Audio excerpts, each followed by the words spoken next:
പാട്ടുകളുടെ തന്നെ ഭാഷ എല്ലാം ആദിവാസി ഊരുകളുടേതാണ്. ഈ സിനിമയിൽ അഭിനയിച്ചിട്ടുള്ള ആളുകൾ മുഴുവൻ ആദിവാസികളാണ്. അഭിനയിച്ചു എന്ന് പറയാനാവില്ല. ഈ സിനിമയിൽ ഓരോ കഥാപാത്രങ്ങളെയും ഏറ്റെടുത്ത് അവതരിപ്പിക്കുന്നത് അവരാണ്. ആ നിലയിൽ എല്ലാ നിലയ്ക്കും നമ്മുടെ വലിയൊരു പരിഗണന ആവശ്യമുള്ളൊരു സിനിമയാണ്.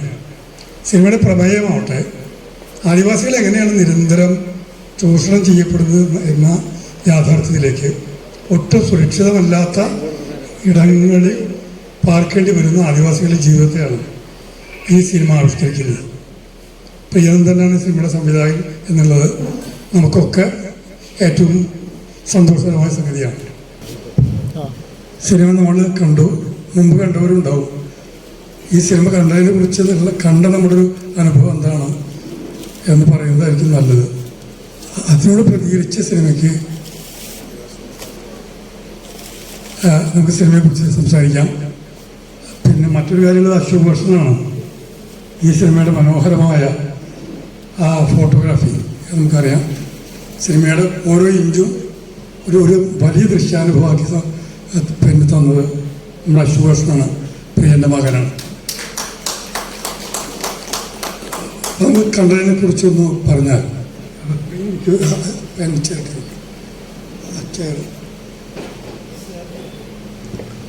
ആരെങ്കിലൊക്കെ ഒന്ന് കണ്ടതിനെ കുറിച്ച് പറയാം. എന്താണ് ഈ സിനിമ തന്നൊരു അനുഭവം?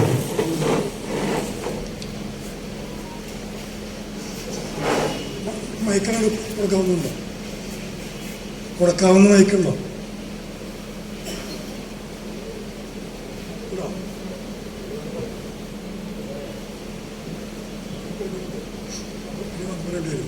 പെട്ടെന്നായിക്കോട്ടെ. നമ്മൾ കാലത്ത് പോലെ ഇരിക്കുന്നവരാണ് മിക്കവാറും എല്ലാവരും. എന്താണ് ഈ സിനിമ നമുക്ക് തന്നതെന്നുള്ളത് അത് പറഞ്ഞോളൂ. പോസിറ്റീവായിട്ട് പറയാവുന്നില്ല, എന്ത് വേണേൽ പറയാം.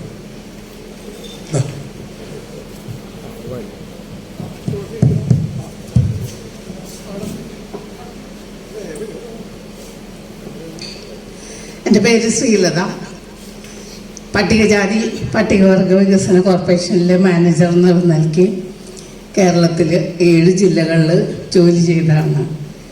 കൂട്ടത്തിൽ വയനാട്ടിലെയും പാലക്കാട്ട് മീൻസ് അട്ടപ്പാടി, നിലമ്പൂർ, അങ്ങനെ 7 ജില്ലകളിലെ പട്ടികവർഗ കോളനി ഊരുകളിലൊക്കെ പല പ്രാവശ്യം നേരിട്ട് പോവുകയും അവരുടെ ലൈഫ് നേരിട്ട് കാണുകയും അവരുടെ പ്രശ്നങ്ങൾ മനസ്സിലാക്കുകയും ചെയ്തിട്ടുണ്ട്. ഇപ്പോൾ പ്രിയൻ്റെ ഈ സിനിമ ആദ്യം വന്നപ്പോൾ കാണാൻ പറ്റിയില്ല. അതുകൊണ്ടാണ് ഇപ്പോൾ വന്നപ്പോൾ എന്തായാലും കാണാൻ വന്നത്. അവിവാഹിതരായിട്ടുള്ള അമ്മമാർ, അത് എല്ലാ ആദിവാസി ഊരുകൾ പട്ടികജാതിക്കാരെ അപേക്ഷിച്ച് എല്ലാ ആദിവാസി ഊരുകളിലുള്ള ഒരു കോമൺ പ്രശ്നമാണ്. അപ്പം അത് വളരെ ഒതുക്കത്തിൽ തന്നെ പറഞ്ഞിട്ടുണ്ട്. ഏത് വിധത്തിൽ അവർ അമ്മമാരാവുന്നു എന്നുള്ളത് ജസ്റ്റ് ഒന്ന് നമുക്കൊരു ഇത് കാണിക്കണേ ഉള്ളൂ. പിന്നെ അവരുടെ ഭർത്താക്കന്മാർ ഉപേക്ഷിച്ച് പോകുന്ന കാര്യങ്ങൾ, അങ്ങനത്തെ ഒരുപാട് കാര്യങ്ങൾ അതിൽ പറയുന്നുണ്ട്. അപ്പം എന്തായാലും എനിക്ക് ഇതിൽ നെഗറ്റീവായിട്ട് പറയാനില്ല, വളരെ നന്നായിട്ടുണ്ട്.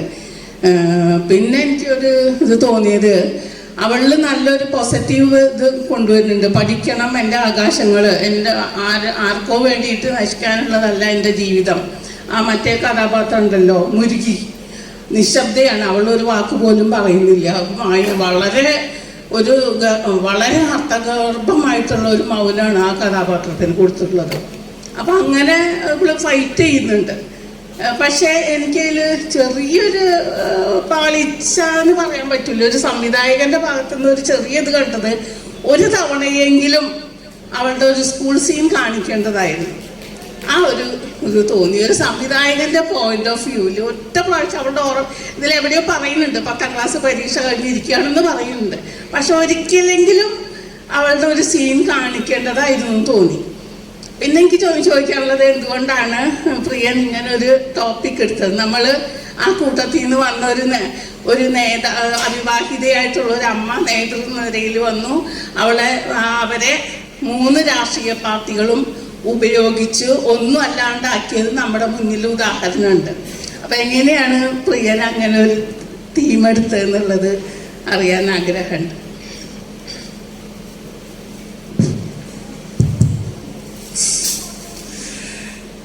അതിപ്പോൾ ഇത്രയും ഊരുകളിൽ ജോലി ചെയ്തിട്ട് ശ്രീലതയ്ക്ക് പറ്റാത്തൊരു കാര്യം ഞാൻ ചെയ്തത് മാത്രമല്ല. അല്ല, നമ്മളിപ്പോൾ എന്താ വെച്ചിട്ടുണ്ടെങ്കിൽ നമ്മൾ കേരളത്തിൽ ജീവിക്കുന്ന ആൾക്കാരാണ്, നമ്മൾ കാണാത്ത ജീവിതങ്ങളാണ്. നമ്മളൊരിക്കലും ഇങ്ങനെ പോയിട്ടോ അല്ലെങ്കിൽ കേരളത്തിലുള്ള ആണെന്നൊന്നും പറഞ്ഞാൽ ശരിക്കും വിശ്വസിക്കുന്നില്ല.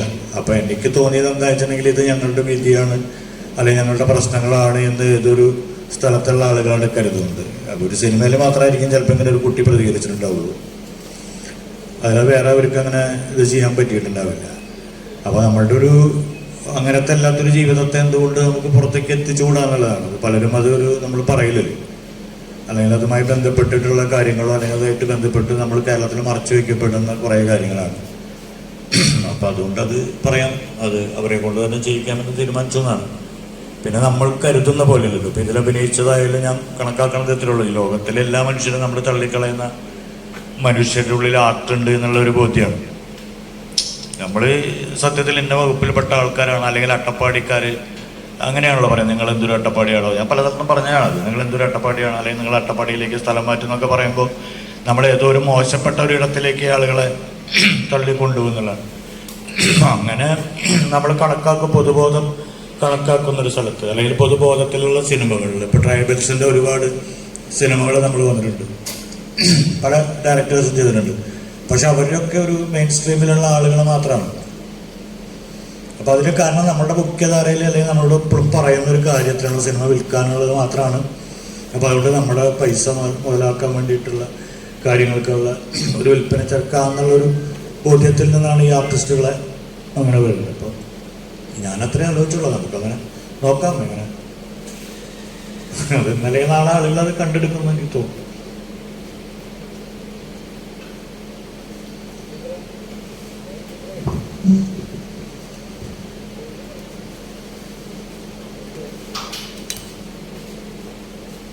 പേരൊന്ന് പറയൂട്ടാ. എൻ്റെ പേര് ഉഷ. ഞാൻ റിട്ടയർഡ് ചിത്രകലാധ്യാപികയാണ്. എനിക്ക് ഒരൊറ്റ വാക്ക് പറയാനുള്ളൂ. ഞാൻ അവിടെയായിരുന്നു, അട്ടപ്പാടിയിലായിരുന്നു. ലൈറ്റ് ഇട്ടപ്പോഴാണ് ഞാൻ സാഹിത്യ അക്കാദമിയിൽ നിന്ന് എനിക്ക് തോന്നിയത്. ഞാൻ അട്ടപ്പാടിയിൽ പോയി വന്നൊരനുഭവം എനിക്കുണ്ടായി. ഞാൻ അവരുടെ കൂടെയായിരുന്നു, അത്ര എനിക്ക് പറയാം.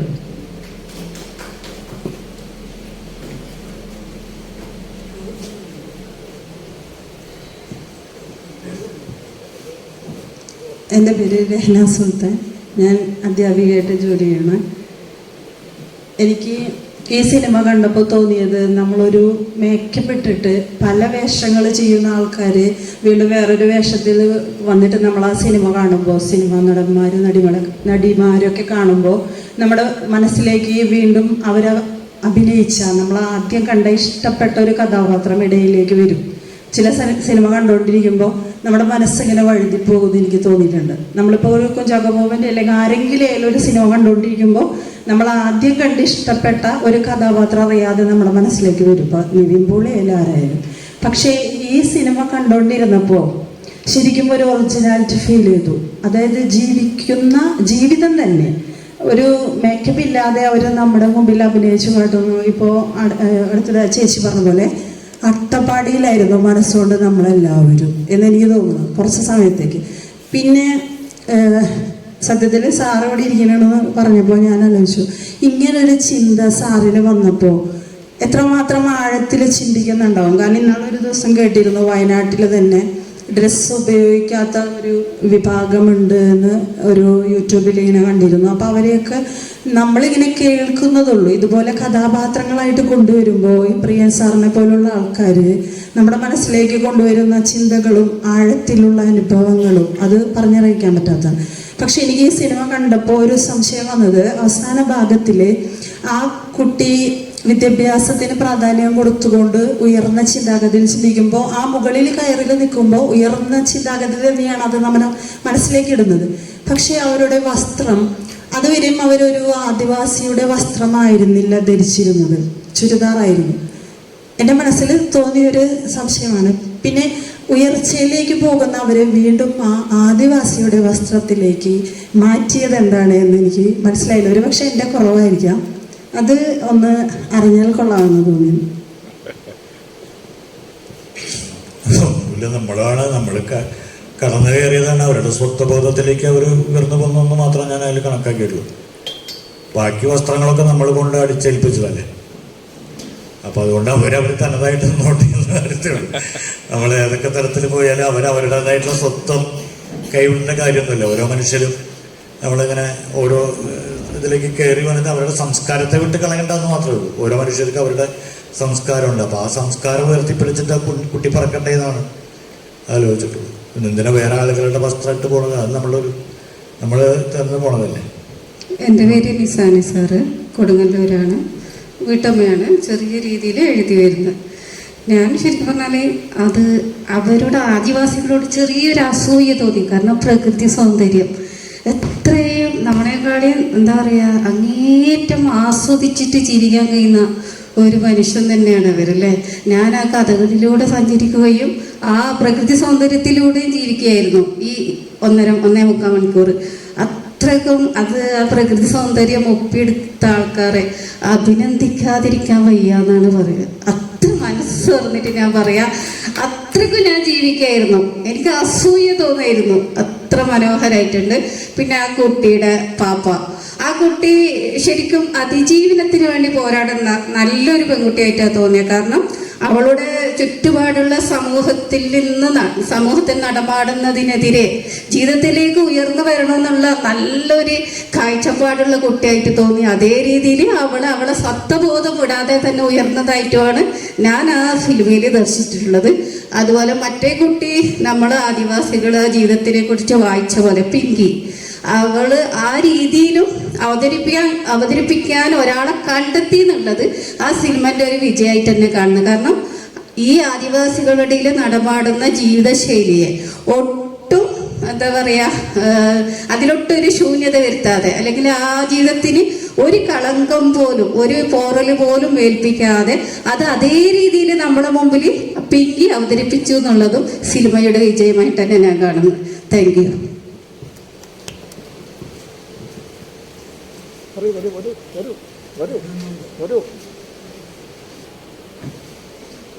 പേര് പറഞ്ഞോട്ടെ. സിനിമ കണ്ടു. വളരെ ഫോട്ടോഗ്രാഫി വളരെ നന്നായിട്ടുണ്ടായിരുന്നു. പിന്നെ എനിക്ക് ആ ട്രാൻസ്ലേഷൻ ഒന്നും വായിക്കേണ്ട ആവശ്യമില്ലായിരുന്നു. തമിഴ്നാട്ടിൽ തന്നെ പഠിച്ചു വളർന്നുകൊണ്ട് ആ നാടൻ ഭാഷയാണ് അത് 80%. ബാക്കി ഒരു 20% തുളുക് കടന്നു എന്ന് തോന്നുന്നത് എനിക്ക്. ഞാനൊരു 30 വർഷം സൗദി അറേബ്യയിലായിരുന്നു. സിനിമ എന്ന് പറഞ്ഞ് ഒന്നും കാണാൻ പറ്റാത്ത നാട്ടിൽ നിന്ന് ഇപ്പോൾ വന്ന് ഒരു 3-4 വർഷമായി ഇപ്പോൾ ഇവിടെ തൃശ്ശൂരിൽ ഇതൊക്കെ ഇതുമാതിരിയുള്ള സിനിമകളൊക്കെ കണ്ടുകൊണ്ടിരിക്കുന്നത്. പക്ഷേ ഇതൊക്കെ തിയേറ്ററിൽ കാണാനേ പറ്റൂല.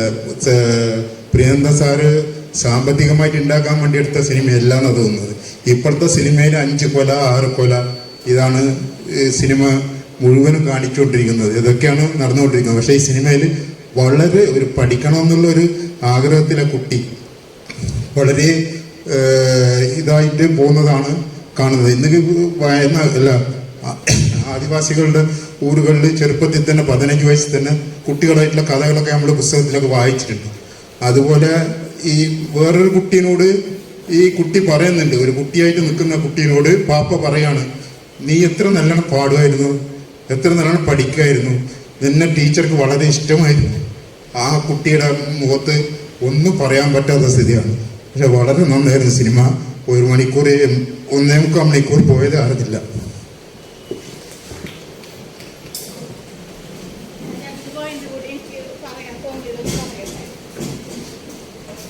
എനിക്ക് ആ ലാസ്റ്റ് സീൻ കണ്ടപ്പോൾ എനിക്ക് തോന്നിയത് ഇതാണ്. നമ്മുടെ സിനിമയുടെ തുടക്കത്തിൽ സീതയായിട്ട് ഒരു രംഗം ഉണ്ടായിരുന്നു. അതിൽ സീതയുടെ വേഷം കെട്ടിയിട്ടുള്ളത് പുരുഷനാണ്. അതിനെ തുടർന്നുള്ള ഒരു സംഭാഷണത്തിൽ പറയുന്നുണ്ട്, പെണ്ണുങ്ങൾ സീതയുടെ വേഷം കെട്ടാൻ പാടില്ല എന്ന്. കാരണം സീതേനെ വേറെ ആൾ അന്യപുരുഷൻ കട്ടുകൊണ്ടുപോയതല്ലേ, അതായിരിക്കണം. അപ്പൊ അതില് അവള് സ്വയം സീതയായിട്ട് സങ്കല്പിക്കുന്നതും അവള് ബോധമില്ലാണ്ടായിട്ട് വീഴുന്ന ഒരു രംഗമുണ്ട്. അതേ ഇതാണ്. ആ പൊട്ടിയ കണ്ണട മാറി നല്ല കണ്ണട വെക്കണം ലാസ്റ്റ് കണ്ണാടി. ആ കണ്ണാടിയിൽ നോക്കുമ്പോൾ അവളുടെ വേഷം അന്നത്തെ സീതയുടെയാണ്. അങ്ങനെ അവള് ഉയരുകയാണ്, ആകാശങ്ങളിലേക്ക് ഉയരുകയാണ്. അങ്ങനെയാണ് ആ സീതയുടെ വേഷത്തിൽ എനിക്ക് എൻ്റെ മനസ്സിൽ വന്നത് കേട്ടോ. അപ്പോൾ അവൾ പറയുന്നുണ്ടല്ലോ, അത് ആ സങ്കല്പങ്ങൾ മാറേണ്ട കാലമായി എന്ന് അവൾ അമ്മോട് പറയുന്നുണ്ട്. പെണ്ണുങ്ങൾ തന്നെ സീതയായിട്ട് അഭിനയിക്കണം എന്ന് പറയുന്ന ഒരു സീനുണ്ട് തുടക്കത്തിൽ. അപ്പോൾ അവൾ ആ സീതയുടെ വേഷം കെട്ടുന്നതും ആ പൊട്ടിയ കണ്ണാട മാറി നല്ല കണ്ണാടിയിൽ നോക്കുന്നതും അങ്ങനെ അവൾ ആ വേഷത്തിൽ പറക്കുകയാണ് അവളുടെ ആകാശങ്ങൾക്ക്. എന്തായാലും നെഗറ്റീവ് അല്ലാണ്ട് അവളെ തുറന്നു വിട്ടത് വളരെ നല്ല കാര്യം. പിന്നെ നിങ്ങൾ അസൂയപ്പെട്ടു എന്ന് പറഞ്ഞു. അതിൻ്റെ ഇടയിൽ നിങ്ങൾ ദയനീയമായിട്ടുള്ളൊരു സീൻ കണ്ടില്ല. ഒരാളെ, രോഗിയായിട്ടുള്ള ആളെ മഞ്ചലിൽ ചുമന്ന്, അതാണ് നമ്മുടെ ആദിവാസി യുവതികളിൽ വികസനം വന്നിട്ടുള്ള ഇപ്പോഴത്തെയും അവസ്ഥ. എന്തെങ്കിലും എമർജൻസി വന്നാൽ മണിക്കൂറുകളോളം അവർക്ക് മഞ്ചലിൽ പോണ്ടി വരുന്ന ഒരുപാട് സ്ഥലങ്ങൾ ഇപ്പോഴുണ്ട്. പ്രകൃതി ഭംഗി കാണാൻ മാത്രമേ പറ്റുള്ളൂ, ജീവിക്കാൻ പറ്റില്ല. ഓക്കെ, ഇത് ഓരോരുത്തരുടെ കാഴ്ചപ്പാടാണ് കേട്ടോ. ഒരു സംവിധായകനെ യാതൊരു ബന്ധമില്ല ഇതിൽ. കാരണം സിനിമ കണ്ടു കഴിഞ്ഞാൽ അത് ആളുകളുടെയാണ്. പിന്നെ അതിൽ ഓരോ വിഭാഗത്തിൽപ്പെട്ട ആൾക്കാരാണ്. അപ്പോൾ അവരെ സംബന്ധിച്ചിടത്തോളം അവർ പൊതുബോധത്തിലേക്ക് വന്ന് ജീവിക്കില്ല. അപ്പോൾ നമ്മൾ ഊരുകൾ ഇപ്പം ഇതിൽ നമ്മൾ ഉപയോഗിച്ചിട്ടുള്ള ഭാഷ ഇരുള ഭാഷയാണ്. അപ്പോൾ ഇരുള ഭാഷയ്ക്ക് നമ്മൾ പറയാനെന്താ വെച്ചിട്ടുണ്ടെങ്കിൽ അത് നാടോടി സംസ്കാരമായിട്ട് ബന്ധപ്പെട്ടിട്ടാണ്. അപ്പോൾ കർണാടകമായിട്ടോ തമിഴായിട്ടോ ഇതൊക്കെ ആയിട്ട് ബന്ധപ്പെട്ടിട്ടുള്ളതാണ്. അപ്പോൾ മുടുക ഇതിൽപ്പെട്ട ആളുകളുണ്ട്. അവർക്ക് ഭൂമി പതിച്ചു കൊടുക്കുന്ന പ്രശ്നമില്ല. ആൾക്കാർ ഭൂമി പതിച്ചു കൊടുക്കില്ല. അത് അവരുടെ ഉള്ളിൽ തന്നെ, കാടിൻ്റെ ഉള്ളിലാണ്. അപ്പോൾ ഈ കാടിൻ്റെ ഉള്ളിൽ ജീവിക്കുന്നു എന്നുള്ളത് നമ്മൾ വിചാരിക്കുന്ന ഒരു വികസനത്തെ അല്ല അവർ കാണുന്ന ഒരു വികസനം എന്ന് പറയുന്നത്. അവരൊരിക്കലും നമ്മളുടെ ഒരു ഇതിലേക്ക് വരില്ല. അപ്പോൾ ഇതിൽ മീനാക്ഷി എന്നെ ഒരു ഇൻ്റർവ്യൂസിൽ പറഞ്ഞു പോയിട്ടുണ്ട്, നമ്മളിവരുടെ ഒരാളുടെ കൾച്ചർ അവർക്ക് വീട് പണിത് കൊടുത്തു എന്ന് പറഞ്ഞാൽ നമുക്ക് വലിയ കാര്യമായിട്ടാണ് അവർ കണ്ടത്. അപ്പോൾ അവരൊരിക്കലും നമ്മളുടെ വീടിന് അകത്ത്, പച്ച മലയാളത്തിൽ പറഞ്ഞാൽ അവരില്ല, ഇവർക്ക് കക്കൂസ്, ഒരു വീടിൻ്റെ ഉള്ളിലെ കക്കൂസ് അവർ ഉപയോഗിക്കില്ല എന്നാണ്. അപ്പം നമ്മളൊരു വികസനം അവരുടെ നടപ്പാക്കുമ്പോൾ മിനിമം ഈ ഒരു കാര്യങ്ങൾ പഠിക്കണം. പൊതുബോധത്തിൽ നമ്മൾ പഠിക്കേണ്ട കാര്യം എന്താണ്? നമ്മൾ വലിയ കാര്യം പറയണം, ആദിവാസികൾക്ക് ഞങ്ങൾ വീട് വെച്ച് കൊടുത്തില്ലേ എന്നൊരു പ്രസ്താവന വരുമ്പോൾ അവിടെ ഒരു കക്കൂസിൻ്റെ ആവശ്യമുണ്ടെന്നും കൂടി അവർക്കത് ഉപയോഗശൂന്യം ആവശ്യമുള്ള ഒരു വസ്തുവാണോ എന്ന് പോലും നമ്മൾ പഠിക്കുന്നില്ല. അതുകൊണ്ട് നമ്മുടെ കൊട്ടി ആഘോഷിക്കപ്പെടുന്ന വികസന സങ്കല്പങ്ങളും അവരുടെ വികസന സങ്കല്പങ്ങളും വ്യത്യാസമാണ്. അപ്പം ആ സ്വത്വബോധത്തെ അറിഞ്ഞുകൊണ്ടുള്ള ഒരു വികസന രീതിയെ നമുക്ക് വേണ്ടു. അതുകൊണ്ട് മറ്റതൊരു ബുദ്ധിമുട്ടല്ല, അവരെ സംബന്ധിച്ചിടത്തോളം മല കയറി വന്ന് ഒരു ബുദ്ധിമുട്ടല്ല. അത് ഈ വർത്തമാനകാലത്തെ TV-ക്കാർക്കാണ് അത് പ്രശ്നം. ഇപ്പം നമ്മൾ കാരണം നമ്മളായിട്ട് ആലോചിക്കണം, വീടിൻ്റെ മുമ്പിലേക്ക് വണ്ടി വന്ന് കാര്യമില്ല. കാരണം അവിടെ വരെ നല്ല മികച്ച റോഡുണ്ടെങ്കിലും ഉള്ളിലേക്ക് പോകണം എന്നുള്ളതാണ്. ഇപ്പം നമ്മൾ ഈ ക്ലൈമാക്സ് ഒക്കെ ഷൂട്ട് ചെയ്യുന്ന ഒരു സ്ഥലത്തേക്ക് നമ്മൾ പോകുന്നുണ്ടെങ്കിൽ 1 മണിക്കൂർ നടക്കണം. അപ്പം അത് അവരുടെ സംസ്കാരമായിട്ട് അവർ അതിനുള്ളിൽ തന്നെ ജീവിച്ചു പോകുന്ന ഒരു ഭാഗമായിട്ടാണ്. അതിൽ നമുക്ക് സെൻറ്റിമെൻസിൻ്റെ ആവശ്യമുണ്ടോയെന്ന് എനിക്ക് തോന്നുന്നില്ല. അത്രയാണ് അവരുടെ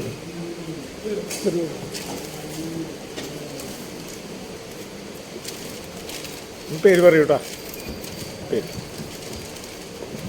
നമസ്കാരം, ഞാൻ സജിത, ഹയർ സെക്കൻഡറി ടീച്ചറാണ്, സോഷ്യോളജി സബ്ജക്റ്റാണ്. എനിക്ക് പറയാനുള്ളത്, ഞാൻ അട്ടപ്പാടിയിൽ ഞാൻ വർക്ക് ചെയ്തിട്ടുണ്ട്. ഈ സിനിമയുടെ ഒരു പ്രത്യേകത, നമ്മൾ ഇന്നത്തെ ആനുകാലികമായിട്ട് പല സിനിമകളും കാണുമ്പോൾ എനിക്ക് തോന്നിയത് പ്രിയചേട്ടനോടൊരു അഭിനന്ദനം അറിയിക്കാനാണ്. കാരണം ആദിവാസികളെ കൊണ്ട്, മുഴുവൻ ആദിവാസികളാണ് അതിൽ അഭിനയിച്ചത് എന്നുള്ളതാണ് ഏറ്റവും വലിയ സന്തോഷം. സാധാരണ ഇന്നത്തെ സിനിമകളിലൊക്കെ ആദിവാസികളെ വേഷം കെട്ടിക്കാൻ വേണ്ടിയിട്ട് കുറേ കരിയും പെയിന്റും ഒക്കെ വെച്ച് വാരി തേക്കുന്നതിന് പകരം യഥാർത്ഥ തനതായ ആദിവാസികളെ അതിൽ ചിത്രീകരിച്ചു എന്നുള്ളത് വലിയൊരു സന്തോഷമാണ്. പിന്നെ അതുപോലെ തന്നെ അതിലെ ക്യാമറാമാൻ നല്ല എഫക്റ്റീവായിട്ടല്ല, ഭയങ്കര ഒരു ക്യാമറ വർക്ക് അതിൽ നടന്നിട്ടുണ്ട്. പിന്നെ അതേപോലെ തന്നെ അതിൽ മ്യൂസിക് എടുത്തു പറയാവുന്ന ഒരു വലിയൊരു ഗുണമാണ് അതിലെ മ്യൂസിക്. ഭയങ്കര ടച്ചിങ് ആയിട്ടുള്ള ഒരു മ്യൂസിക് വന്നു. പിന്നെ ആ ഫസ്റ്റ് ഹാഫ് വന്നതോടുകൂടെ ഞാൻ കുട്ടി വയലിൽ നൊരയുമ്പോൾ അതൊക്കെ വെച്ചിട്ട് ഇങ്ങനെ കിടന്ന് കരിമ്പ് ഞാൻ വിചാരിച്ചു കുട്ടി മരിച്ചോ കഴിഞ്ഞോ എന്നൊരു ചെറിയൊരു സംശയം ഉണ്ടായിരുന്നു. പിന്നെ അവിടെ നിന്നാണ് രണ്ടാമതൊരു ഇതിൽ നമുക്കൊരു പ്രതീക്ഷ വന്നിട്ടുള്ളത്. അത് എന്തായാലും ആ സിനിമ ഹൃദയത്തിൽ തട്ടി. പ്രത്യേകിച്ചും ഇപ്പം ഇവിടെ പറഞ്ഞു വസ്ത്രത്തിൻ്റെ കാര്യങ്ങളൊക്കെ പല ആൾക്കാരും ചർച്ചയിൽ വന്നിട്ടുണ്ട്. പക്ഷേ ആദിവാസികൾ ഇന്ന് എൻ്റെ ഫ്രണ്ട്സ് അവിടെ, എൻ്റെ കൂടെ പഠിച്ചിരുന്ന എൻ്റെ ഒരു ഫ്രണ്ട് ഇപ്പോൾ അവിടെ അഗളി ഗവൺമെൻറ് ഹയർ സെക്കൻഡറി സ്കൂളിൽ +2 ടീച്ചറുണ്ട്. അപ്പോൾ ഇവരുടെയൊക്കെ വീടും ഈ സ്ഥലങ്ങളൊക്കെ ഞങ്ങൾ വെക്കേഷൻ ആയി കഴിഞ്ഞിട്ടുണ്ടെങ്കിൽ 2 മാസമൊക്കെ അവിടെ പോയി നിൽക്കാറുണ്ട്. അവിടെയൊക്കെ കണ്ടത് ഈ ജോലി കിട്ടി ഒരു ഭാഗം. ഇപ്പോൾ സാറുടെ ഈ കഥ എന്ന് പറഞ്ഞു കഴിഞ്ഞിട്ടുണ്ടെങ്കിൽ ഒരു 50 കൊല്ലം മുന്നേ ആണ് അവരുടെ ലൈഫ് എങ്ങനെയാണെന്ന് തോന്നുന്നു. പക്ഷെ ഇപ്പോൾ കുറേ പേര് അതിന്ന് ശരിക്കും ഭയങ്കരമായിട്ട് ഡെവലപ്പ് ചെയ്തിട്ടുണ്ട്, കുറേ മാറ്റം വന്നിട്ടുണ്ട്. അതുകൊണ്ട് തന്നെ ആ ഡ്രസ്സിൻ്റെ ആ ഒരു സ്റ്റൈൽ എന്ന് പറഞ്ഞു കഴിഞ്ഞാൽ ഇന്നിപ്പോൾ നമ്മൾ ഇടുന്ന ഡ്രസ്സ് തന്നെയാണ് അവരിടുന്നത്. അപ്പം അതുകൊണ്ട് ഡ്രസ്സിൻ്റെ രീതിയിലോ അല്ലെങ്കിൽ അവരുടെ സംസ്കാരത്തെ കെടുത്തിയോ ഒന്നും വേണ്ട. പിന്നെ അവിടെ ആശുപത്രി ഫെസിലിറ്റീസ് സാധനങ്ങളൊക്കെ ഉണ്ട്, നല്ല നല്ല ആശുപത്രി ഫെസിലിറ്റീസ് എല്ലാം ഉണ്ട്. പക്ഷെ അത് പല ആൾക്കാരും അത് ഉപയോഗിക്കുന്നില്ല എന്നുള്ളതാണ് വേറൊരു വസ്തുത. എന്തായാലും ഈ സിനിമയ്ക്ക് എല്ലാവിധ ആശംസകളും. പിന്നെ ഒരു പരാതി, ഇത് ഞങ്ങൾക്ക് ഇപ്പോഴേ കാണാൻ അവസരം കിട്ടിയുള്ളൂ എന്നുള്ളൊരു സങ്കടമുണ്ട്. അട്ടപ്പാടിയിലൊക്കെ അഗളി സ്കൂളിലൊക്കെ അത് പണ്ടേ പ്രദർശിപ്പിച്ചു കഴിഞ്ഞു, പലയിടങ്ങളിലും ഇത് പ്രദർശിപ്പിച്ചു. ഞങ്ങൾക്ക് ഈ സിനിമ കാണാൻ കുറച്ച് വൈകിപ്പോയി എന്നുള്ളൊരു സങ്കടം ഞങ്ങളിത് അറിയിക്കുന്നു. ശരി, താങ്ക് യു.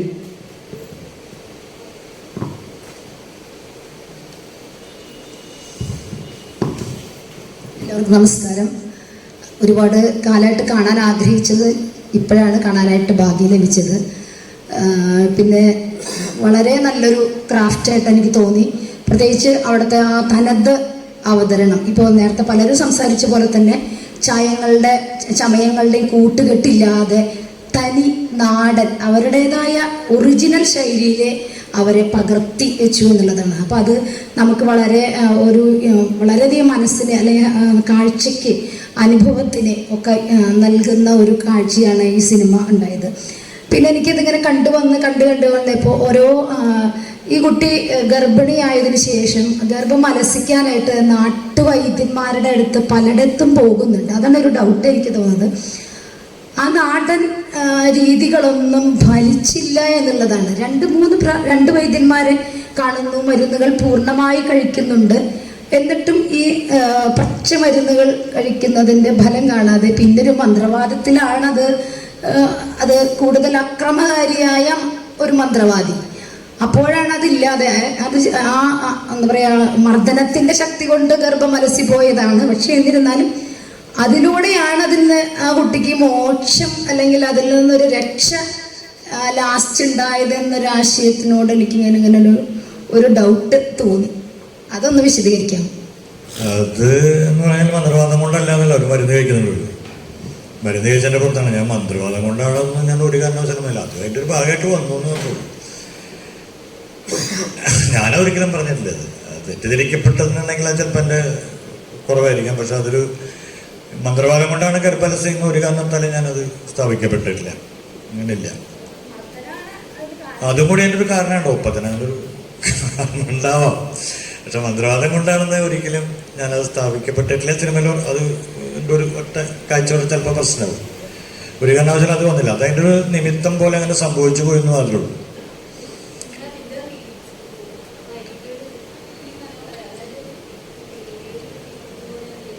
ആ കുട്ടി തന്നെയാണ് പാടിയിട്ടുള്ളത്, നായികയായിട്ടുള്ള കുട്ടി തന്നെയാണ് പാടിയത്, മീനാക്ഷിയാണ് പാടിയിട്ടുള്ളത്. പിന്നെ നമ്മുടെ സുനിലാണ്, കുട്ടി സുനിയാണ്, നമ്മുടെ തൃശ്ശൂർക്കാരനാണ് മ്യൂസിക് ചെയ്തത്. നമ്മുടെ സുനിലാണ്.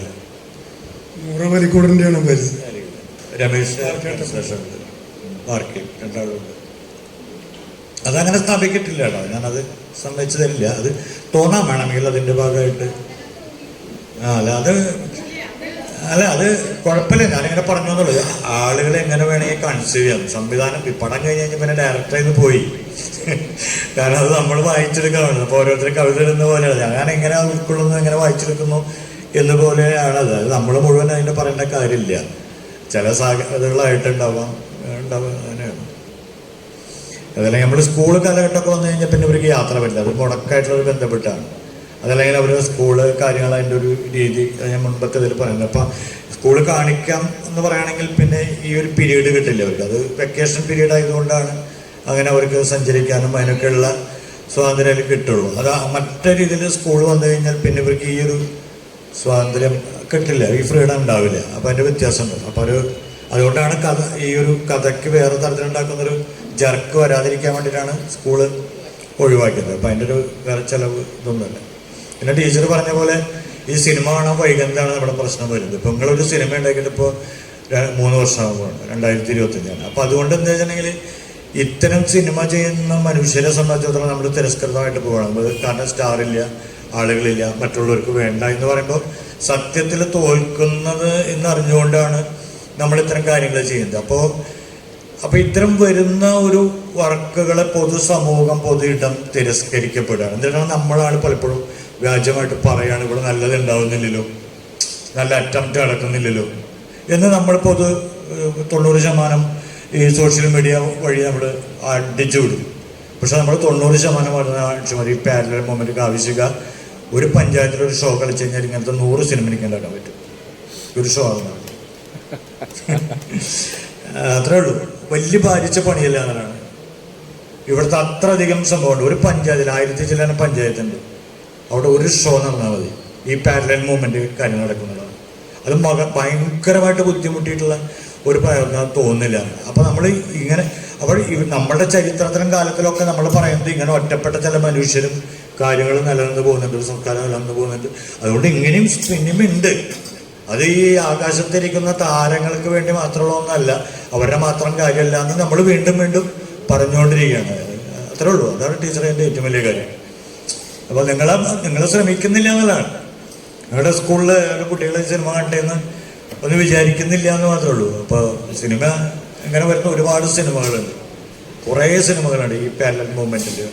പക്ഷെ പൊതുസമൂഹം എന്താ പറയുകയാണെങ്കിൽ നമുക്ക് എവിടെയും സമ്മാനം കിട്ടിയതുകൊണ്ട് ഞങ്ങൾക്ക് കമ്മ്യൂണിക്കേറ്റ് ചെയ്യില്ല.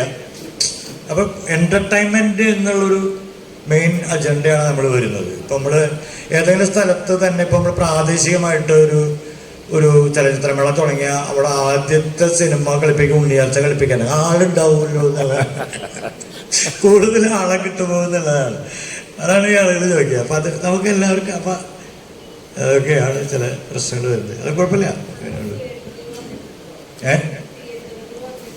5 തിയേറ്ററിൽ നമ്മൾ കളിച്ചു ഒരു ഷോ ചെയ്തല്ലോ. എളുപ്പമല്ല. ചാക്കോ മാഷൊക്കെ 100 കണക്കിന് ടിക്കറ്റുകൾ മുൻകൂർ കൊടുത്തിട്ടാണ് നമുക്കറിയാം ആളുകൾ വരുന്നത്. അതുകൊണ്ട് നമുക്ക് അറിഞ്ഞുകൊണ്ടാണ് നമ്മൾ ചെയ്യുന്നത് കേട്ടോ. നമ്മൾ അറിഞ്ഞുകൊണ്ടാണ് ഇതിലൊക്കെ ഇടപെടുന്നത്. തോറ്റുപോകുന്ന അറിഞ്ഞുകൊണ്ട് തന്നെയാണ് ഇടപെട്ടുള്ളത്. പിന്നെ ഇടപെടാൻ പോണത് അങ്ങനെ തന്നെയാണ്. ഞാൻ ചോദിക്കാൻ പോയ ചോദ്യത്തിന്റെ ഉത്തരമാണ് ഇപ്പൊ മാഷ് പറഞ്ഞു നിർത്തിയത്. ഇന്നത്തെ അത്യന്താധുനിക സൗകര്യങ്ങളോ സാധ്യതകളോ കഥയോ ചലച്ചിത്രത്തിന്റെ എല്ലാ ഡൈമെൻഷൻസും ഉപയോഗിക്കാൻ അറിയാൻ പാടില്ലാത്തതോ കഴിവില്ലാത്തതോ ആയിട്ടുള്ള ഒരാളല്ല പ്രേംനന്ദൻ. പക്ഷേ ഇത്ര ഒറിജിനലായിട്ട് ഇപ്പം ഈ അവസാനം മാഷ് പറഞ്ഞതുപോലെ തോൽക്കും എന്ന ഉറപ്പ് കണ്ട് അല്ലെങ്കിൽ ആളുകൾ ഒരു ഇതാക്കി ഒരു ഉത്സവമാക്കി മാറ്റില്ല എന്ന ഉറപ്പുണ്ടായിട്ടും എങ്ങനെയാണ് മാഷ് ഇത് ഡെഡിക്കേറ്റ് ചെയ്യാൻ പറ്റുന്നത്? അങ്ങനെയാണ് എൻ്റെ ചോദ്യം. നമുക്കത് ഇങ്ങനെ ചലച്ചിത്രത്തിൻ്റെ അല്ലെങ്കിൽ കലയോടും സമൂഹത്തോടും ഒക്കെയുള്ളൊരു ഡെഡിക്കേഷൻ എങ്ങനെയാണ് മാഷ് ക്രിയേറ്റ് ചെയ്ത് എടുത്തത് എന്നുള്ളതാണ്. ഈ സിനിമയെ സംബന്ധിച്ച് ഞാൻ വേറെ ഒന്നും പറയാനില്ല, കാരണം ഇത് ഇതിൻ്റെ ഉള്ളിലൂടെ കയറി പോയി കഴിഞ്ഞു. ഞാൻ വളരെ നമ്മൾ ഈ സമൂഹത്തിൻ്റെ ഒരു ജീവിയാണ്, സാമൂഹ്യ ജീവിയാണ് നമ്മളെ.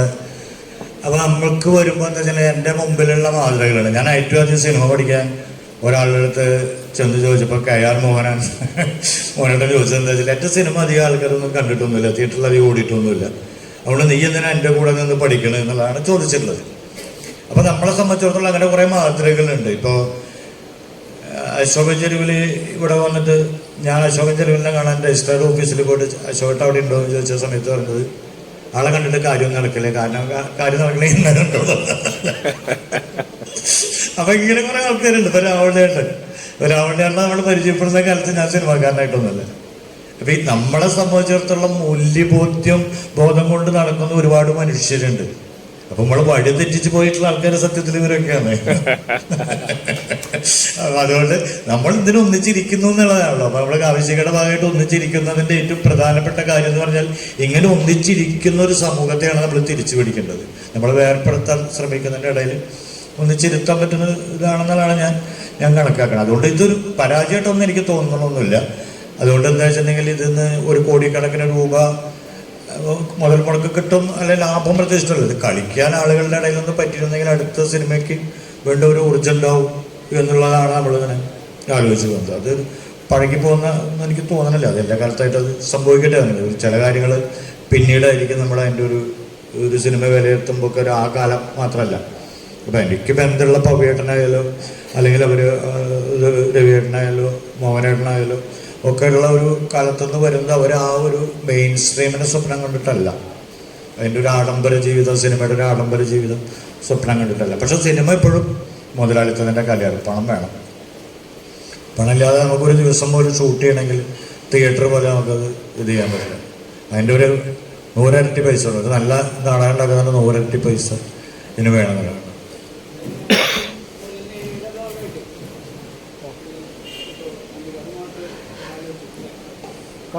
പറഞ്ഞോ കേൾക്കില്ല. അന്തിക്കാട് അതെ, ഇത് ഞാൻ വളരെ പറയുന്നത് ഇത്രേ ഉള്ളൂ. ഇതിന് ഒരു അങ്ങനെ ഒരു സംഭവിച്ച് വരട്ടെ എന്നതാണ്. ഇപ്പോൾ ഇതിൻ്റെ വനിതാ കമ്മീഷൻ ആളുകൾ അടക്കം വരുന്ന ടീച്ചേഴ്സൊക്കെ പറഞ്ഞത് ഇതാണ്. ഒരു ബേസ് ഒരു സ്ഥലത്തെ ആളുകൾക്ക് നമുക്കൊരു പൊതുയിടം സംഭവിച്ചാൽ ഇത്ര കാര്യങ്ങൾ സ്മൂത്തായിട്ട് പോകും എന്നുള്ളതാണ്. അപ്പോൾ ഒരു പാരലൽ മൂവ്മെൻറ്റ് നടക്കും. ശരിക്കും ഇത് തിയേറ്ററിലാണെങ്കിൽ ഇതിന് 99 ഇരട്ടി എഫക്റ്റാണ് തിയേറ്ററിലേക്ക് വേണ്ടി ഉണ്ടാക്കിയൊരു പടമായതുകൊണ്ട്. പക്ഷെ നമുക്കത് അത്ര എളുപ്പമല്ല. ഇപ്പോൾ നമ്മളൊരു തിയേറ്ററിൽ കൊണ്ട് കളിക്കുകയാണെങ്കിൽ അവർ 10,000 രൂപ 20,000 രൂപ നമുക്കാണ് വേറെ തരത്തിൽ ചിലവ് വരും. ഒന്നും അത്ര എളുപ്പമായിട്ടുള്ള കാര്യങ്ങളല്ല. ശരിക്കും നമ്മുടെ ആദിവാസി സെറ്റിൽമെന്റുകളിലൊക്കെ കാണിക്കേണ്ട ഒരു സിനിമയാണ്. അപ്പോൾ നമ്മുടെ ട്രൈബൽ ഡിപ്പാർട്ട്മെന്റൊക്കെ ആയിട്ട് ബന്ധപ്പെട്ടിട്ടുണ്ടോ എപ്പോഴെങ്കിലും? ശരിക്കും ഇതിപ്പോ ഞാൻ പറയുന്നത് വെച്ചിട്ടുണ്ടെങ്കിൽ വളയുണ്ടാക്കലും വെക്കലിൻ്റെ കൊടുത്ത് പണി പറ്റില്ല.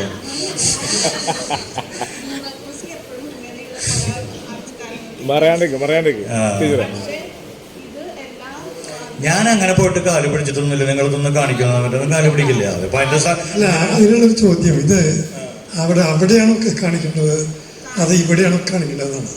സാധാരണ കേരളീയല്ലേ, കേരളീയ സമൂഹമല്ല ഈ സിനിമ കാണുന്നത്. ആദിവാസികളുടെ ജീവിതം അവർ ചതിയിൽപ്പെടുന്നത് പൊതുസമൂഹം, ആ പൊതുസമൂഹത്തിൽ നിന്ന് ചെല്ലുന്നവരുടെ പ്രശ്നം ഉണ്ടാകുന്നത്. അവയർനെസിന്റെ ആണോ അത് കയ്യൂക്കിന്റെ ആണോ?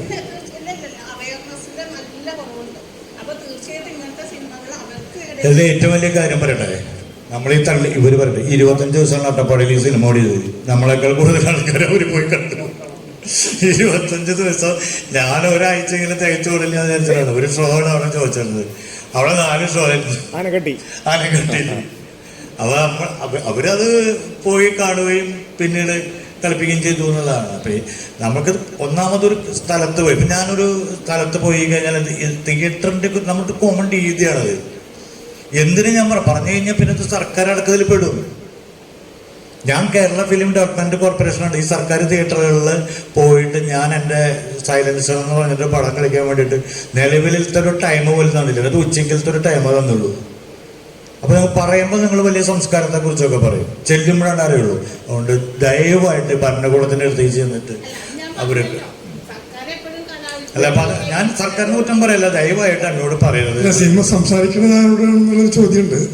ഈ സിനിമ കാണേണ്ടത് ആദിവാസികളാണോ അത് പൊതുസമൂഹമാണ്? പൊതുസമൂഹമാണെന്നുള്ളതാണ് എൻ്റെ ഒരു അഭിപ്രായം. ഇവിടെ തന്നെയാണ് നമ്മൾ കാണേണ്ടത്.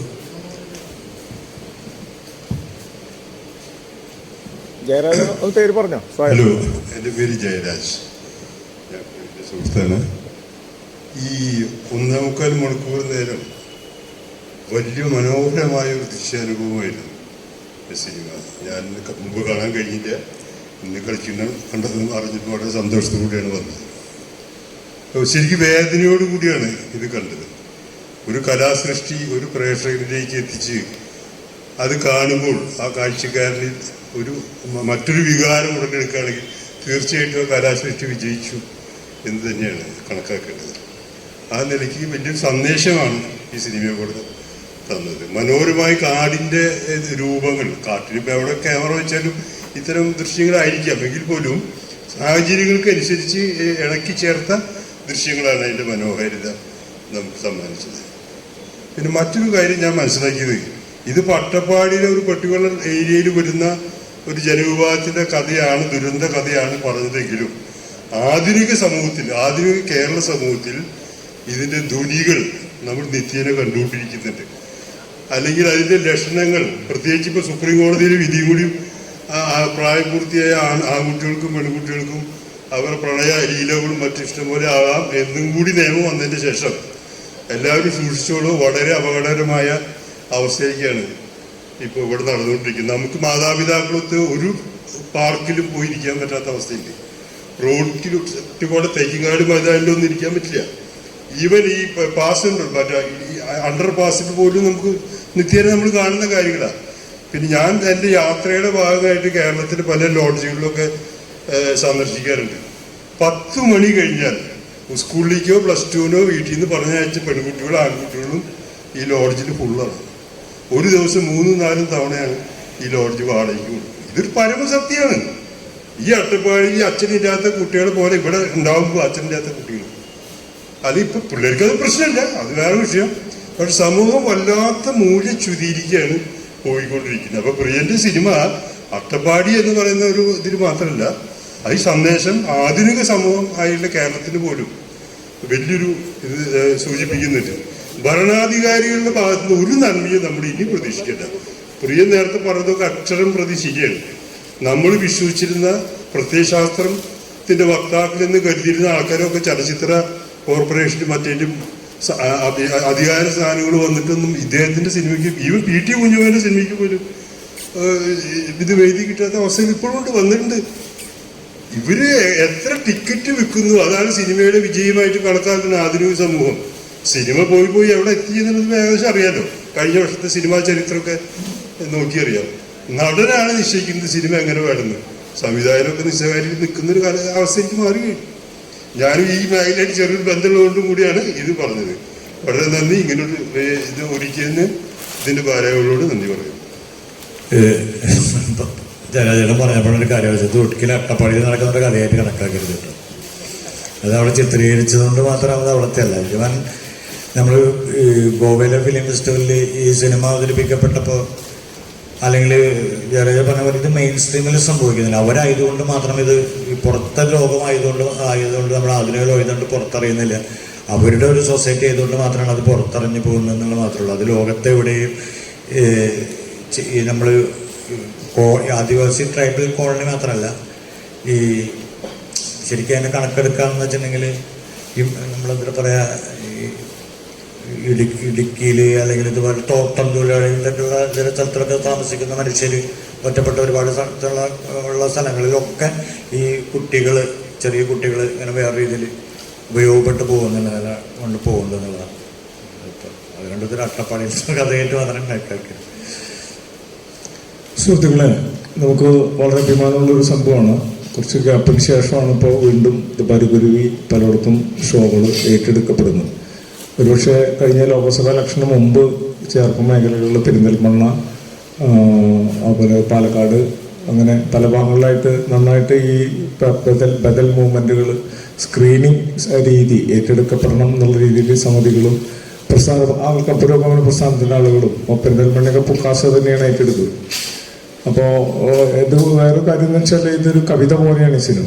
ഇതിന് ആദ്യത്തെ ഷോട്ട് മുതൽ അവസാനത്തെ ഷോട്ട് വരെ ശരിക്കും അനലൈസ് ചെയ്ത് കഴിഞ്ഞാൽ എങ്ങനെയാണ് ഈ വഴി, അതിൻ്റെ കയറ്റിറക്കങ്ങൾ, കെട്ടുപണഞ്ഞ അതിൻ്റെ സംഗതികൾ, വെള്ളക്കെട്ട്, ഇത് മിറർ പോലെയുള്ള അതിൻ്റെ ഇമേജറികൾ, ആ ഒരു വള്ളിയിൽ നിന്നിട്ട് അവർ ക്രോസ് ചെയ്യാൻ പഠിപ്പിക്കുന്ന സംഗതികൾ വളരെ പ്ലാൻഡായിട്ടാണ് ഓരോരോ ഷോട്ടുകൾ ചെയ്തിരിക്കുന്നത്. അതിൻ്റെ ഒരു ക്ലൈമാക്സിലേക്ക് എത്തുമ്പോഴാണ്. അപ്പോൾ ഇതൊരു ഫിലിം, ഏറ്റവും നല്ല സിനിമ എപ്പോഴും വളരെ മൾട്ടി ഡയമെൻഷണൽ ആയിട്ടുള്ള ഇമേജുകൾ ഫില്ല് ചെയ്തിട്ടുള്ള നല്ല കവിതയായിരിക്കും, ബിംബങ്ങളിലൂടെയാണ് പോകുന്നത്. സാധാരണ റിയലിസ്റ്റിക് ആയിട്ട് വെറുതെ എടുത്തൊരു കഥ പറഞ്ഞു പോകുമ്പോൾ അത്ര ഫീൽ ചെയ്യില്ല.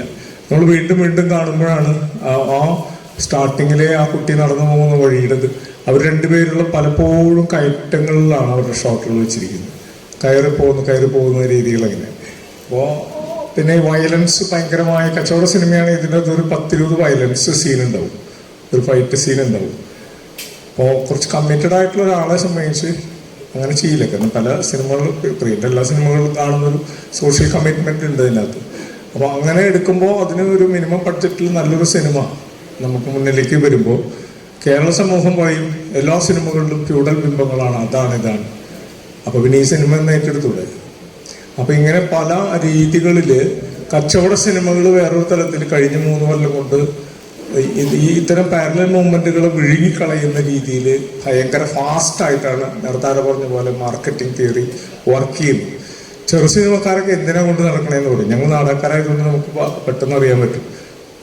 ഈ നാടകം കൊണ്ട് 5 കളി കളിച്ചിട്ട് എന്ത് ഗുണമെന്ന് പറയുന്ന പോലെ ഒരു സിനിമ എടുത്ത് 10 കളി കളിച്ചിട്ട് എന്ത് കാര്യം എന്നുള്ളത്. ഇതിനുള്ള ഒരു മറുപടി കൊടുക്കേണ്ടത് നമ്മുടെ ബഹുജന പ്രസ്ഥാനങ്ങളും DYFI, SFI, പുരോഗമന കലാസാഹിത്യം തന്നെയാണ്. എന്തുകൊണ്ട് വിദ്യാഭ്യാസ വകുപ്പിനും അല്ലെങ്കിൽ സാക്ഷരതാ മിഷനും ഏറ്റെടുത്തുകൊണ്ട് എല്ലാ ജില്ലകളിലെങ്കിലും ഒരു 10 കളി കളിപ്പിക്കുക എന്നുള്ള മിനിമം മര്യാദയാണ്. ലാഭം നോക്കരുത്. ഇപ്പോൾ ഒരു വീണ്ടും ജനകീയമായി ഇറങ്ങിയിരിക്കുകയാണ്. അത്ര മൾട്ടി കോംപ്ലക്സ് ഉള്ള വലിയ തിയേറ്ററുകൾ, അത്ര ഡോൾബി സിസ്റ്റം ഉള്ള സൗണ്ട് സിസ്റ്റത്തിലും ഈ ഫിലിം കളിച്ചിട്ടുണ്ട്. അതിൻ്റെ 4K ഇതിലുള്ള ക്യൂബ് ഇതിലൊക്കെ കണ്ടന്റ് വെച്ചുകൊണ്ട്. പക്ഷെ ഇപ്പോൾ വീണ്ടും പറയുന്നു പ്രോജക്റ്റായിട്ട് നമ്മൾ ഇറങ്ങാം. അപ്പോൾ അത് എനിക്കൊരു പൊളിറ്റിക്കൽ ആക്ടിവിറ്റി പോലെയാണ് പ്രിയൻ കാണുന്നത്. അതും ഏറ്റെടുക്കപ്പെടേണ്ടതുണ്ട് എന്നുള്ളതാണ്. അതാണ് പ്രധാനമായിട്ട് ആവശ്യപ്പെട്ടെന്ന് പ്രോജക്റ്റ് ഇങ്ങനെ രാവണി മാഷ് പറഞ്ഞ ശേഷം രാവണി മാഷ ഉള്ളിൽ നേരത്തെ ഉണ്ട്. ഞാനൊന്ന് ട്രിഗർ ചെയ്തെന്ന് മാത്രമേ ഉള്ളൂ. കളിപ്പിക്കണം എന്നുള്ളത് നേരത്തെ പറഞ്ഞത്. അപ്പോൾ അത് ഏറ്റെടുക്കപ്പെടുക എന്നുള്ളതാണ് നമ്മളിവിടെ എല്ലാവരോടും പറയുന്നത്. ഇനിയിപ്പോൾ അന്തിക്കാട് കർഷക സമരം എല്ലാവരും ചേർന്നിട്ട് കണ്ണൻ മാഷ് പറഞ്ഞ് അവിടെ ഷോ വയ്ക്കുന്നുണ്ട്. ഇവർ തന്നെ ഒരു സ്വന്തം പ്രോജക്റ്റായിട്ട് വരുന്നു, യാത്ര വരുന്നു, അതിന് എമൗണ്ട് വരുന്നു. അപ്പം അങ്ങനെ വരുമ്പോൾ നമുക്ക് തൃശ്ശൂർ ജില്ലയിൽ ഒരു നിശ്ചിത എമൗണ്ടിൽ കളിക്കാൻ പറ്റുന്നു, പ്ലസ് TA കൊടുത്താൽ മറ്റ് ജില്ലകളിൽ കളിക്കാൻ പറ്റുന്ന രീതിയാണ്. ഇനി കുറച്ചുകൂടി ബന്ധങ്ങളുള്ളവർക്ക് തിയേറ്റർ എടുത്ത് ചെയ്യാം, പ്രശ്നമൊന്നുമില്ല. അല്ലാതെ ഓരോരുത്തരുടെ ബന്ധങ്ങളനുസരിച്ചിരിക്കും. തിയേറ്ററുകാരായിട്ട് ഉടമകളായിട്ട് നല്ല ബന്ധമുണ്ടെങ്കിൽ 10,000 രൂപയ്ക്ക് തിയേറ്റർ തന്ന കേസുകളുണ്ട്. മാപ്രാണക്കാർ 14-15 പറഞ്ഞിട്ട് 10 രൂപ മേടിച്ചുള്ളൂ അല്ലേ പറയാ. അങ്ങനെ അത് അവർ സജീവൻ കല്ലട അവരുടെ ബന്ധങ്ങളാണ്. അപ്പം അങ്ങനെ തിയേറ്ററിൽ നമുക്ക് പാരലായിട്ട് മൂവ്മെന്റുകൾ മികച്ച ഇത് മാത്രമല്ല കുറേ ഫിലിമുകൾ ഇങ്ങനെ പുറന്തള്ളപ്പെട്ട് പോകുന്നുണ്ട്. തടവ് നമ്മൾ കണ്ടതാണ്. ബീന ടീച്ചറൊക്കെ നന്നായി ചെയ്തത്, ടീച്ചർമാരൊക്കെ കാണേണ്ട ഫിലിമാണ്. അപ്പം അങ്ങനെ കുറച്ച് ഒരു പണ്ട് 80കളിൽ ഉണ്ടായ ഒരു പാരലൽ മൂവ്മെന്റ് അല്ലേ ജോണൊക്കെ ഉണ്ടാക്കിയിട്ടുള്ളത്. വീണ്ടും വീണ്ടും നമ്മൾ അതിലേക്ക് തന്നെ വരേണ്ടി വരുന്നു. കച്ചവട സിനിമകൾ അതതിൻ്റെ വഴിക്ക് പൊക്കോളാം, അത് നിവർത്തിയൊന്നുമില്ല. നല്ലത് എന്ത് ചരിത്രത്തിൽ നിൽക്കുക എന്നുള്ളതാണ്. ഈ സിനിമയുടെ ഒരു കാര്യം പ്രിയം പലയിടത്തും പറയാറുണ്ട്. ചരിത്രത്തിൽ ആദ്യമായിട്ടാണ് മുഴുവൻ ഗോത്ര സമൂഹം അവരുടെ വിഷയം പറയുന്നത്. അവരുടെ തന്നെ മ്യൂസിക്കായിട്ട് ബന്ധപ്പെടുത്തിയുള്ള പ്രൊഡക്ഷൻസ് ഒക്കെ വരുന്നത് ചരിത്രത്തിൽ ആദ്യമാണ്. അല്ലെങ്കിൽ ഏതെങ്കിലും സെലിബ്രിറ്റി നടൻ ഉണ്ടാവും ഗോത്ര സമൂഹത്തിന്റെ രക്ഷകരായിട്ട്. അതൊക്കെ ഒഴിവാക്കിയിട്ട് ചെയ്യുന്നുള്ളൂ. വളരെ മഹത്തായ ഫിലിമായിട്ടാണ് എനിക്ക് തോന്നുന്നത്. ഇന്നല്ലെങ്കിൽ നാളെ കേരളം ചർച്ച ചെയ്യപ്പെടും, സംശയമില്ല. കാലത്ത് ഒരു 9 മണി 9:30 കൂടി എത്തിയവരാണ് നമ്മളിവിടെ. സിനിമ കഴിഞ്ഞിട്ട് ഇതിനെക്കുറിച്ച് സംസാരിക്കാൻ ആരെങ്കിലും ഉണ്ടാവും എനിക്ക് തോന്നിയിരുന്നില്ല. അതുകൊണ്ട് നേരത്തെ സംസാരിക്കുന്നത് ഞാൻ പ്രിയോട് പറയുകയും ചെയ്തു. പക്ഷെ സിനിമ കഴിഞ്ഞിട്ടും ശ്രദ്ധാലുക്കളായിട്ടുള്ളൊരു സദസ്സ്, ശ്രദ്ധാലുക്കളുള്ളൊരു സദസ്സ് ഉണ്ടായി എന്നുള്ളതും നല്ല ചർച്ച നടന്നുള്ളതും ഈ സിനിമയെക്കുറിച്ചുള്ള പല ചിന്തകൾ പങ്കുവെച്ചു എന്നുള്ളതും വളരെ നന്നായി. അത് ഇത്തരം സിനിമകൾക്ക് മാത്രം സാധ്യമാവുന്നൊരു കാര്യമാണ്. കുറേ ആശയങ്ങൾ പലരും പങ്കുവെക്കലും ഒന്നുടച്ചലും ഇതൊക്കെ ഇത്തരം സിനിമകൾക്ക് മാത്രമേ സാധ്യമാവുള്ളൂ. അപ്പോൾ അത് കഴിഞ്ഞു എന്നുള്ളതും നല്ല ചോദ്യങ്ങളുണ്ടായി, നല്ല കമൻറ്റുകളുണ്ടായി എന്നതിൽ സന്തോഷം. ഇത്തരം സിനിമകൾ എവിടെയെങ്കിലും കളിക്കുന്നുണ്ടെന്ന് പറഞ്ഞാൽ പോയി കാണാനുള്ള സന്മനസ് നമുക്ക് എല്ലാവർക്കും ഉണ്ടാവണം എന്നുകൂടി പറഞ്ഞുകൊണ്ട് എല്ലാവർക്കും നന്ദി രേഖപ്പെടുത്തുന്നു.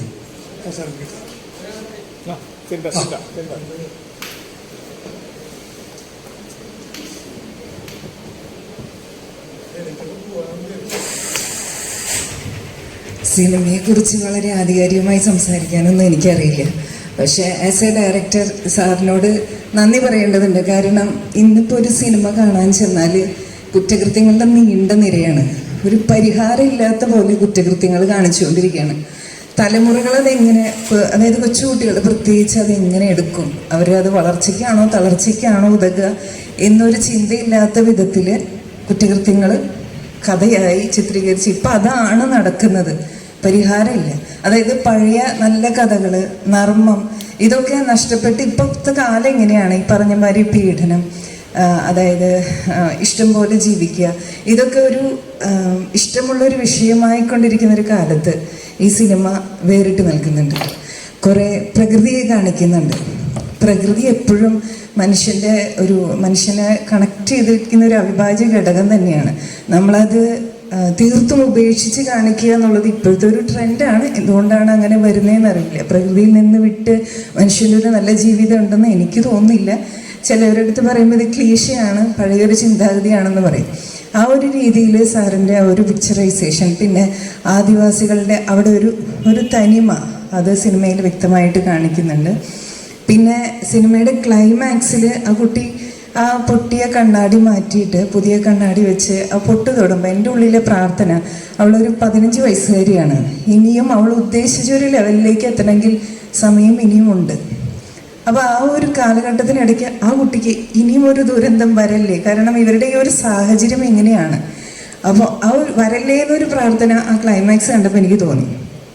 പിന്നെ മന്ത്രവാദം കൊണ്ട് ഇപ്പോൾ റീബി ടീച്ചർ പറഞ്ഞ ഒരു ഇത്, കാരണം ആ കുട്ടി അതിന് മുന്നേ പലയിടത്തേക്ക് ഓടുന്നുണ്ട്. ഒരു മാനസികമായിട്ട് അനുഭവിക്കേണ്ട ഒരു സ്വസ്ഥതയല്ല കുട്ടിക്ക് കിട്ടുന്നത്. ഫിസിക്കലി ആൻഡ് മെൻ്റലി വല്ലാതെ എന്താ പറയുക, വല്ലാത്തൊരു അവസ്ഥയാണ് കുട്ടി കടന്നു പോകുന്നത്. അപ്പോൾ തീർച്ചയായും അതിലൊരു അബോർഷൻ, സാധാരണയായിട്ട് ഒരു അബോർഷൻ കാണുമ്പോൾ സന്തോഷിക്കേണ്ടതില്ല, ഒരു ജീവൻ നശിച്ചു പോകുമ്പോൾ സന്തോഷിക്കാൻ തോന്നാറില്ല. പക്ഷെ ഞാൻ ആ സമയത്ത് ആശ്വസിക്കുക ചെയ്തത്. കാരണം എന്താണെന്നുണ്ടെങ്കിൽ ആ കുട്ടി ഇനി അതിൻ്റെ ലക്ഷ്യത്തിലേക്ക് എത്തട്ടെ, കാരണം അവരൊരു സാഹചര്യങ്ങൾ അങ്ങനെയാണ്. പിന്നെ നേരത്തെ പറഞ്ഞ പോലെ ഒരു തോന്നലുണ്ടായത് ആ കുട്ടിയുടെ വിദ്യാഭ്യാസത്തിൻ്റെ ഒരു നേരിയ ഭാഗം കാണാമെന്ന് സാറിന് എക്സ്പ്ലനേഷൻ തന്നിട്ടുണ്ട്. പിന്നെ അതുപോലെ തന്നെ വൈദ്യനെ ചോദ്യം ചെയ്യാൻ അവൾ കാണിക്കുന്നൊരു ധൈര്യമുണ്ട്. 2 തവണ കൂട്ടുകാരി നീങ്ങി പോകുമ്പോഴും അവൾ വന്ന് ചോദിക്കുന്നുണ്ട്. ആ സമയത്ത് കാണിക്കുന്ന ആ ധൈര്യം, സ്വന്തം അമ്മയുടെ പിന്നാലെ ഒരുത്തൻ കയറി പോകുമ്പോൾ ഒരു തവണ ഒരു ആക്രോശിക്കാൻ സാധിക്കാതെ അവൾ പോയി കരയുന്നുണ്ട്. അപ്പം എനിക്ക് ഒരു കാഴ്ചക്കാരി എന്ന നിലയിൽ അതിനോട് വിയോജിപ്പാണ് തോന്നിയത്. കാരണം എന്ന് വെച്ചാൽ പലതും ചെയ്യാൻ ആ കുട്ടിക്ക് സാധിക്കുമായിരിക്കില്ല, എന്നിരുന്നാലും ഒരൊച്ചപ്പാടിനും കഴിയാത്ത വിധത്തിൽ ആ കുട്ടി തളർന്നു പോകുന്ന ഒരു സീനാണ് അവിടെ കാണുന്നത്. അപ്പം അതിനോടൊരു വിയോജിപ്പ് തോന്നി. എങ്കിലും ആസ് എ വ്യൂവർ സാറിന് പ്രത്യേകമായ അഭിനന്ദനങ്ങൾ. കാരണം ഞാനൊക്കെ തിയേറ്ററിൽ പോയിരുന്ന മനസ്സറിഞ്ഞ് സന്തോഷിക്കാൻ, അല്ലെങ്കിൽ നല്ലൊരു സീൻ കാണാൻ സാധിക്കാതെ പല സിനിമകളിലും, എല്ലാം അല്ല, പല സിനിമകളിലും അങ്ങനെയാണ്. നമ്മളിങ്ങനെ മനസ്സ് മുറുക്കി പിടിച്ചിരിക്കേണ്ട ഒരു അവസ്ഥയാണ് സിനിമകളിൽ. ക്രൈമിന് എന്തോ വളരെയധികം ഇമ്പോർട്ടൻസ് കൊടുക്കുന്ന ഒരു സാഹചര്യമാണ്. അങ്ങനെയുള്ളൊരു സമയത്ത് കൊമേഴ്ഷ്യലായിട്ടുള്ള ഒരു ഉദ്ദേശം ഇല്ലാതെ സാറ് ഇത്തരത്തിലൊരു സിനിമയ്ക്ക് വേണ്ടി ഡെഡിക്കേറ്റഡ് ആവുന്നത് തികച്ചും അപ്രീസിയേഷൻ ഉണ്ട്. അത്രയേ ഉള്ളൂ സാർ. Thank you.